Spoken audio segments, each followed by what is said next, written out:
அஸ்ஸலாமு அலைக்கும் வரஹ்மத்துல்லாஹி தஆலா வபரகாத்துஹு. அல்ஹம்துலில்லாஹ்.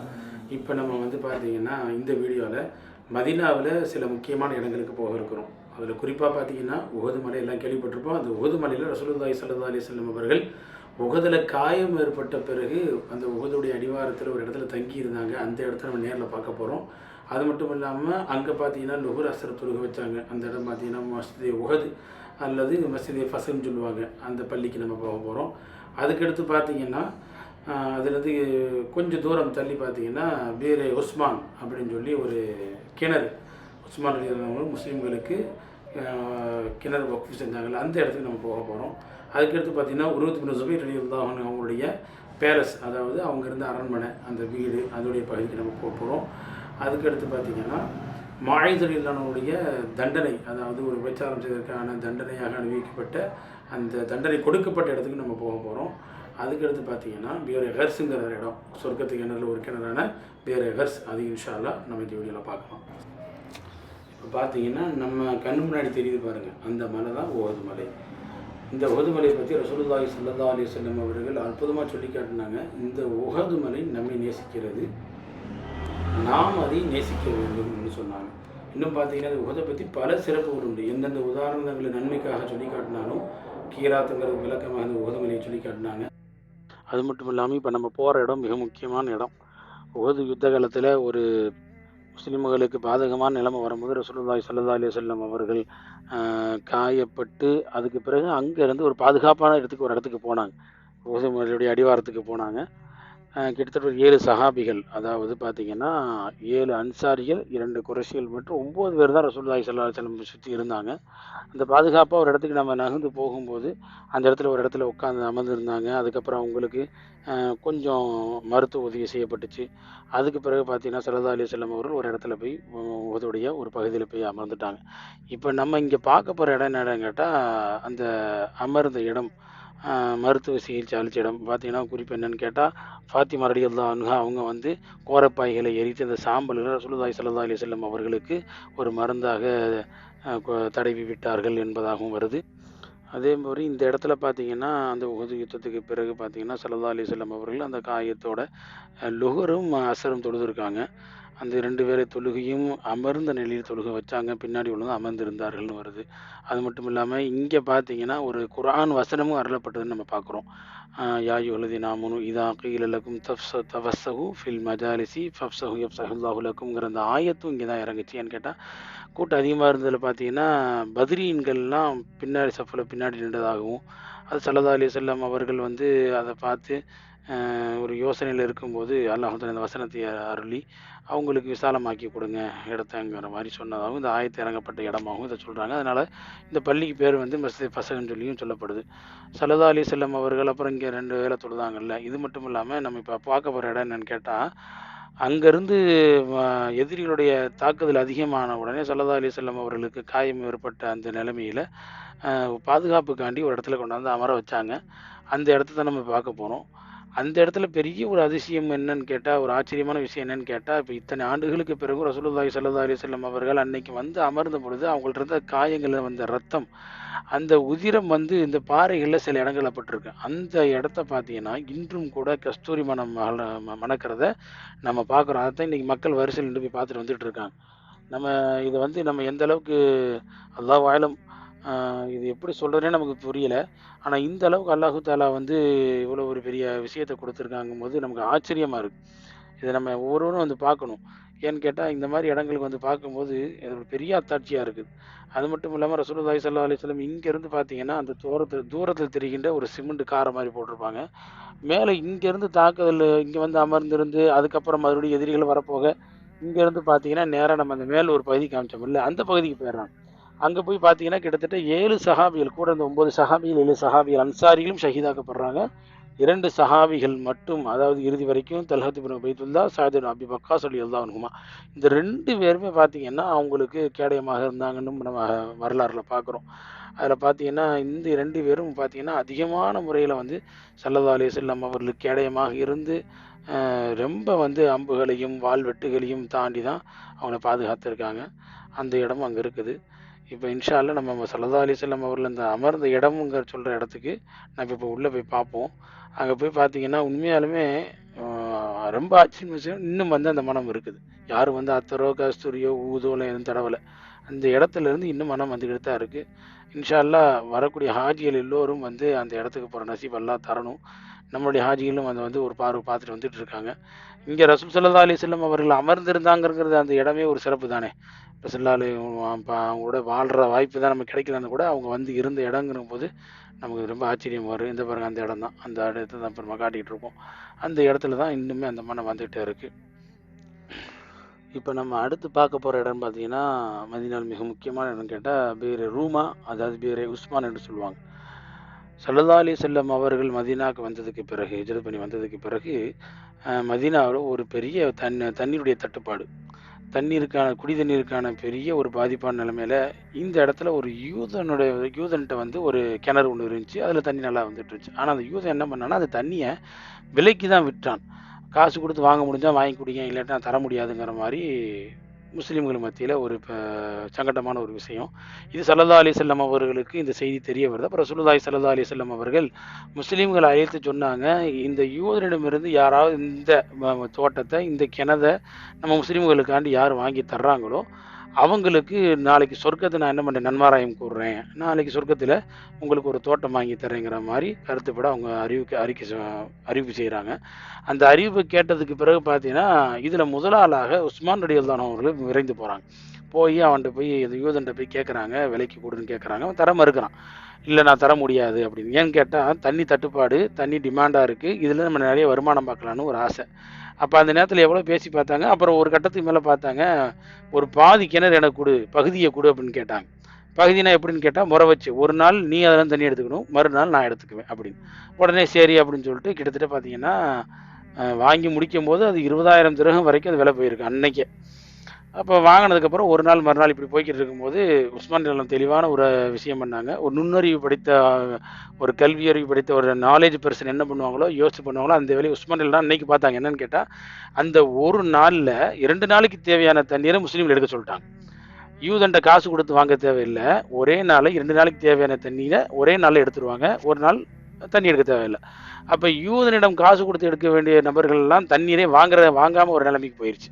அப்போ கொஞ்சம் யோசிச்சு பார்த்தா, ஆஹா தெரியாதனமாக நம்ம இப்படி ஒரு ஒப்பந்தம் போட்டுமே அப்படின்னு சொல்லிட்டு கடைசியில் வேறு வழியே இல்லாமல் சரி நீங்களே இந்த கிணத்தை வச்சுக்கங்கன்னு சொல்லி உஸ்மான் ரலியல்லாஹு கொடுத்ததாகவும் நம்ம வரலாறு பார்க்குறோம். அதுக்கப்புறம் அவங்க அதை வாங்கி என்ன பண்ணிட்டாங்கன்னு கேட்டால் இந்த முஸ்லீம் உம்மத்துக்காக, முஸ்லீம்களுக்காக, மதீனாவாசிகளுக்காக வக்ஃப் செய்து விட்டார்கள். அது இன்ன வரைக்கும் பார்த்தீங்கன்னா பேரே வந்து வேறு உஸ்மான் சொல்லி தான் சொல்லிக்கிட்டு இருக்காங்க. அதே மாதிரி இப்போ உள்ள நிலவரம் என்னன்னு கேட்டால் இதெல்லாம் அடைச்சி வச்சுருக்காங்க. ஆனால் அன்றையிலேருந்து இன்றைக்கி பார்த்தீங்கன்னா தண்ணி வந்துட்டு தான் இருக்குது அந்த கிணத்துல.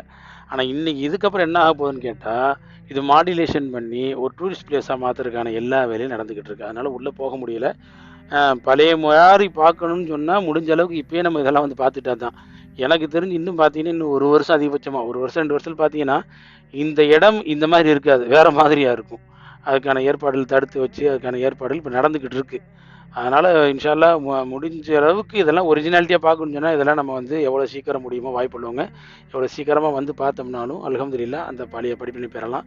இதிலிருந்து வருமானம் 2ஆக பிரிக்கப்பட்டு ஒன்று ஏழைகளுக்கு சதக்காவாக அன்பளிப்பாக வழங்கப்படுது, இன்னொன்று வந்து பைத்துல் மால் மாதிரி சேர்த்து வச்சு அதிலிருந்து வந்து பல நற்காரியங்கள் செஞ்சுக்கிட்டு இருக்காங்க. இந்த ஃபண்டை வச்சு மதீனாவுடைய பக்கத்தில் ஒரு பெரிய ஒரு 5 ஸ்டார் ஹோட்டலே ஒன்று கட்டப்பட்டு அதையும் இதே மாதிரி வந்து என்னென்னு கேட்டால் ஒரு பகுதியை வந்து ஏழைகளுக்காகவும் ஒரு பகுதி மற்ற நற்காரியங்களுக்கான செலவு பண்ணிக்கிட்டு இருக்கு. அல்ஹம்துலில்லாஹ். இப்போ நம்ம அடுத்து பார்த்தீங்கன்னா அடுத்தடுத்து நம்ம போகலாம். எந்த இடம்னு கேட்டிங்கன்னா ஃபாத்திமா ரலியல்லாஹு வீடு அப்படின்னு சொல்லுவாங்க. அந்த இடத்துக்கு நம்ம போகிறோம். அது இல்லாமல் பார்த்தீங்கன்னா இந்த பகுதி பார்த்தீங்கன்னா இது ஒரு பெரிய கடை வீதியாக இருந்திருக்கு. இதில் ஸல்லல்லாஹு அலைஹி வஸல்லம் அவர்களும் சஹாபிகளோடு வரும்போது ஒரு உதாரணத்தை சொல்லி காமிச்சாங்க.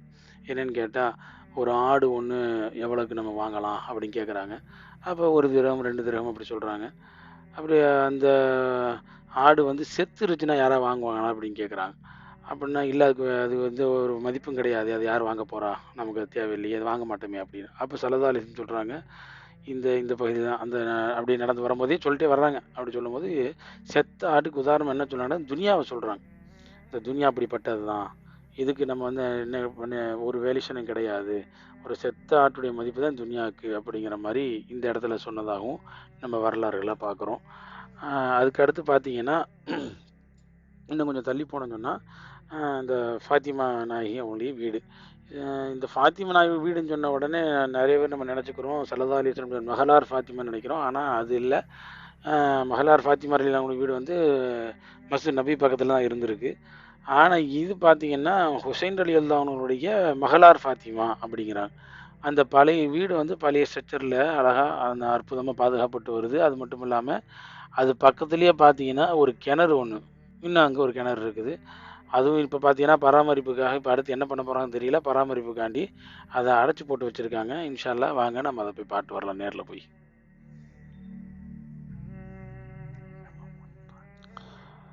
பாருங்க, இப்ப பாருங்க இந்த வீடு அப்படியே இருக்கு. இதுல மிக சிறப்பான விஷயம் என்னன்னு கேட்டா, இந்த வீட்டு பக்கத்துல ஒரு கிணறு இருக்கு. அந்த கிணத்துல உள்ள தண்ணி பார்த்தீங்கன்னா, மதீனத்து ஜம்சம்னே சொல்லுவாங்க. அந்த அளவுக்கு அந்த தண்ணி நல்லா இருக்குமாம். அந்த கிணறையும் பாதுகாப்போட வச்சிருக்காங்க. இது வந்து வேலை போய்க்கிட்டு இருக்கனால யாரும் உள்ள போய் பார்க்க முடியாது. நம்ம வெளிய இருந்து வேணா பார்க்கலாம். இன்னி காலப்போக்குல வந்து இது எப்படி மாத்தப் போறாங்கன்னு தெரியல. அல்லாஹு ஆலம். எல்லாமே வந்துட்டு மாற்றப்பட்டு கொண்டே இருக்கிறது. இந்த பழைய ஸ்ட்ரக்சர்லாம் மாறி புது ஸ்ட்ரக்சர் கொண்டு வந்துட்டு இருக்காங்க. அ அதனால வந்து இங்கேயும் நம்ம சொல்ற விஷயம் என்னன்னு கேட்டா, எவ்வளோ சீக்கிரமா முடியுமோ அவ்வளோ சீக்கிரம் வந்தோம்னா, இது போன்ற இடங்கள அசலான முறையில அப்ப எப்படி இருந்துச்சோ, ஓரளவுக்கு இப்பயும் நம்ம அத பார்க்கலாம். அந்த வீடு பார்த்தீங்கன்னா, இங்க பாருங்க இந்த இந்த வீடு பக்கத்துல அந்த கிணறு. அந்த தனியா தெரியுது பாருங்க, அந்த பில்டிங் தான் கிணறு. அந்த தண்ணி தான் அவ்வளோ அழகா சுவையா இருக்கும் அப்படின்னு சொல்லுவாங்க. என்னன்னா, அங்க மதீனால தண்ணி கிடைக்காத நேரத்துல பார்த்தீங்கன்னா, அங்கங்க சில இடங்கள்ல அப்ப இருந்து இப்ப வரைக்குமே சரி, அல்லாஹ்வுடைய மிகப்பெரிய கிருபை என்னன்னு கேட்டா, தண்ணி வந்துட்டு தான் இருக்கு. இதெல்லாம் அங்கீகாரம் பெற்ற இடங்கள்ங்கிறது அ சந்தேகமே இல்ல. அந்த அளவுக்கு இந்த இடத்த தடுத்து வச்சுட்டாங்க. இல்லன்னா நம்ம உள்ள போய் பார்த்துருக்கலாம். இங்க பாருங்க, அந்த பகுதியும் சுத்தி பார்க்கலாம் வாங்க.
நம்ம அடுத்து பார்க்குற இடம், இந்த பாருங்க நம்ம கண்ணு பார்வைக்கு தெரிகிற அந்த மலைப்பகுதி. அந்த மலைப்பகுதிக்கு பார்த்தீங்கன்னா, மாயிஸ் ரலியல்லாஹு அன்ஹு அவங்கன்னு சொல்லி விபச்சாரம் செய்துவிட்டு தான் தன்னுடைய தவற ஒப்புக்கொள்வாங்க. ஒப்புக்கொண்டதன் காரணமாக நீண்ட நெடிய வரலாறு. நம்ம சுருக்கமா சொல்றோம். அந்த தண்டனை நிறைவேற்றப்பட்ட இடம் அந்த இடம்.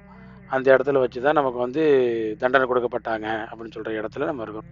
இப்ப இந்த இடம் பார்த்தீங்கன்னா, ஆயிஷா ரலியல்லாஹு அன்ஹுவுடைய சகோதரி அஸ்மான் ரலியல்லாஹுடைய மகனார் உர்வத் இப்னு ஜுபைர் ரலியல்லாஹு அன்ஹு அவங்களுடைய கோட்டை அப்படிங்குவாங்க பேலஸ். நல்ல சிறந்த ஒரு கல்விமானா இருந்திருக்காங்க. இந்த இடம் பிரபலியமா பேசப்படுது.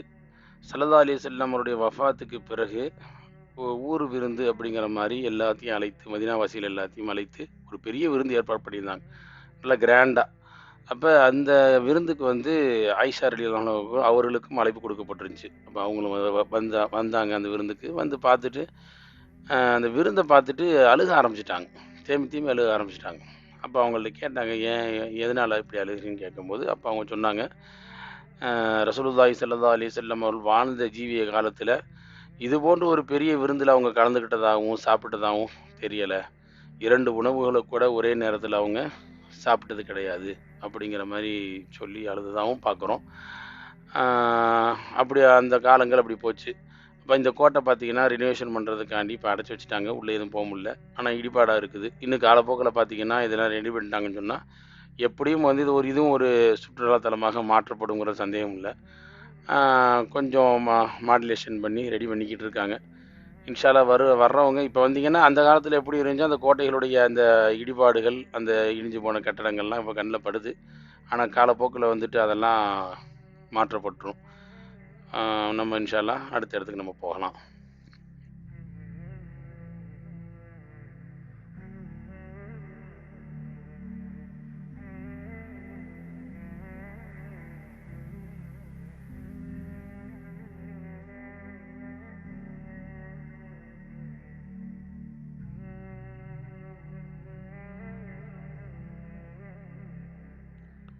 இப்போ பார்த்தீங்கன்னா, நம்ம அடுத்து போகிற இடம் மிக முக்கியமான இடம். ஸல்லல்லாஹு அலைஹி வஸல்லம் அவர்கள் ஹிஜ்ரத் செய்து மதீனா வரும்பொழுது, மதீனாவாசிகள் ஒரு இடத்துல இருந்து நம்ம வரவேற்றாங்க ரசூல் ஸல்லல்லாஹு அலைஹி வஸல்லம் அவங்கள. அந்த இடத்த தான் இப்ப நம்ம பார்க்குறோம். அந்த ஒரு மரம் தெரியுது பார்த்தீங்களா? அந்த மரம் அதுக்கு பின்னாடி ஒரு பில்டிங் இருக்குல்ல. இந்த பாதை தான். இந்த பாதையில இந்த இடத்துல இருந்து தான் "தொலஅல் பத்ரு அலைனா" பைத் பாடி ஸல்லல்லாஹு அலைஹி வஸல்லம் அவர்களை வரவேற்றார்கள் என்று நம்ம வரலாறுல பார்க்குறோம். அந்த இடம் தான் இந்த இடம். நல்லா பார்த்துக்குங்க. இந்த மரம் அதை ஒட்டி உள்ள அந்த பில்டிங் அந்த பகுதி தான். இப்போ அடுத்து நம்ம பார்க்க போகிற பள்ளி மஸ்ஜித் ஜும்மா. வலது பகுதியில் ஒரு பெரிய பள்ளி ஒன்று இருக்கு பாருங்க. அந்த பள்ளி தான் முதலாக ஜும்மா நடந்த இடம். அதாவது ஸல்லல்லாஹு அலைஹி வஸல்லம் அவர்கள் ஹிஜ்ரத் செய்து மதீனா வந்ததுக்கு பிறகு குபா பள்ளி நிறுவுறாங்க. கிட்டத்தட்ட ஒரு 4 நாட்கள் அங்கே தங்கி இருக்கிறாங்க. திங்கள், செவ்வாய், புதன், வியாழன், வெள்ளிக்கிழமை காலையில் அங்கிருந்து புறப்பட்டு மதீனா நகருக்குள்ளே வர்றாங்க. வரும்பொழுதே பார்த்தீங்கன்னா ஜும்மாவுடைய நேரம் வந்துட்டதுனால ஜும்மாவுடைய தொழுகையை இங்கே நிறைவேற்றுறாங்க. நிறைவேற்றிய இடம் இன்னைக்கு பள்ளியாக மஸ்ஜித் ஜும்மா என்று காட்சியளிக்குது. நீங்கள் இங்கேருந்து பார்த்தாலும் கூட உங்களுக்கு தெரியும். அந்த பள்ளிக்கு பின்புறத்தில் பார்த்தீங்கன்னா கொஞ்சம் தூரத்தில் அந்த குபா பள்ளியுடைய தோற்றமும் நமக்கு தெரியும். இப்போ அங்கேருந்து தான் கிளம்பி இங்கே வந்து தொழுதுட்டு இதுக்கு பிறகு தான் ஸல்லல்லாஹு அலைஹி வஸல்லம் அவர்கள் என்ன பண்ணான்னு கேட்டால் மதீனா நகருக்குள்ளே நுழையிறாங்க. ஜும்மா முடிச்சதுக்கு பிறகு அந்த பள்ளியை நம்ம பார்த்தோம். இப்போ அதுக்கு அடுத்து பார்த்தீங்கன்னா பேக்ரேகர்ஸ்ங்கிற ஒரு கிணறுக்கு நம்ம போகிறோம். இந்த கிணறு பார்த்தீங்கன்னா எந்த அளவுக்குன்னா சொர்க்கத்துடைய கிணறுகள்லேருந்து இது ஒரு கிணறு அப்படிங்கிற அளவுக்கு ஹதீஸுகளை பார்க்குறோம். ஸல்லல்லாஹு அலைஹி வஸல்லம் அவர்கள் இந்த கிணத்துல உது செஞ்சுருக்காங்க, தண்ணி குடிச்சிருக்காங்க. அது மட்டும் அல்லாம ஸல்லல்லாஹு அலைஹி வஸல்லம் அவர்கள் அலி ரலியல்லாஹு அன்ஹுவை அழைத்து வசியத்து செஞ்சாங்களாம், என்னுடைய மரணத்திற்கு பிறகு இந்த தண்ணீர்லேருந்து என்னை என்ன பண்ணுங்க குளிப்பாட்டுங்கள் என்பதாக வசியத் செய்தவான்னு நம்ம பார்க்குறோம். கொஞ்ச நாளைக்கு முன்னாடி வந்தப்போ பார்த்தீங்கன்னா அந்த கிணறு அடைக்கப்பட்டிருந்துச்சு. அல்ஹம்துலில்லாஹ் இப்போ பார்த்தீங்கன்னா அது ஓப்பனில் இருந்து அந்த தண்ணியை இப்போ பார்த்தீங்கன்னா சொர்க்கத்திலேருந்து ஒரு கிணறுங்கும்போது அந்த தண்ணி சாதாரண தண்ணியாக இருக்குமா? மதினால பஞ்சங்கள் நிலவி இருந்தப்போ கூட சில கிணறுகள் மட்டும்தான் பார்த்தீங்கன்னா தண்ணி வருது. அங்கே மக்கால் எப்படி ஜம்ஜம் வருதோ அதே மாதிரி மதீனாவில் அல்லாஹ்வுடைய கிருபையால் இன்றும் பார்த்தீங்கன்னா தண்ணி வந்துட்டு தான் இருக்குது. மக்கள் அதை எடுத்து குடிச்சிட்டு தான் இருக்கிறாங்க. அது அல்லாஹ்வுடைய பேராற்றல் அது. எல்லா இடத்துலையுமே அந்த மாதிரி பார்க்க முடியாது. அப்போ அந்த தண்ணி பார்த்தீங்கன்னா இன்னைக்கு நமக்கு கிடைக்க இருக்குது இன்ஷா அல்லாஹ். நம்ம அந்த பகுதி நெருங்கிட்டோம். நம்ம அங்கே போயிட்டு அந்த கிணத்துல போயிட்டு அந்த தண்ணியை குடிக்கிறதுக்கான வாய்ப்பு எல்லாம் தந்திருக்கான்னு வச்சுக்கோங்களேன். அல்ஹம்துலில்லாஹ். ஏன்னா ஸல்லல்லாஹு அலைஹி வஸல்லம் அவர்கள் அருந்தி இருக்கிறார்கள்ங்கும்போது ஒரு பெரும் பாக்கியம் இல்லை. ஸல்லல்லாஹு அலைஹி வஸல்லம் அதில் உது செஞ்சுருக்காங்கும்போது அந்த தண்ணி இன்னைக்கு இந்த நூற்றாண்டுலேயும் நமக்கு அந்த தண்ணி கிடைக்குது அப்படிங்கும்போது அது எவ்வளோ பெரிய பாக்கியம். அந்த இடத்துக்கு தான் இப்போ நம்ம நெருங்கி போய்கிட்டு இருக்கோம் இன்ஷா அல்லாஹ். அங்கே உள்ளே போனதுக்கப்புறம் அல்லாஹ்வுடைய கிருபையால் அந்த கிணறை நம்ம பார்வையிட்டுட்டு அதற்கு பிறகு நம்ம அந்த தண்ணியும் அருந்தி விட்டுட்டு நம்ம இன்ஷா அல்லாஹ் நம்ம வெளியே வரலாம்.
அல்ஹம்துலில்லாஹ் இதோட கருசு இதோட இன்ஷா அல்லாஹ் இதுக்கப்புறம் நம்ம போகிற இடம் பார்த்தீங்கன்னா மஸ்ஜித் நபவி.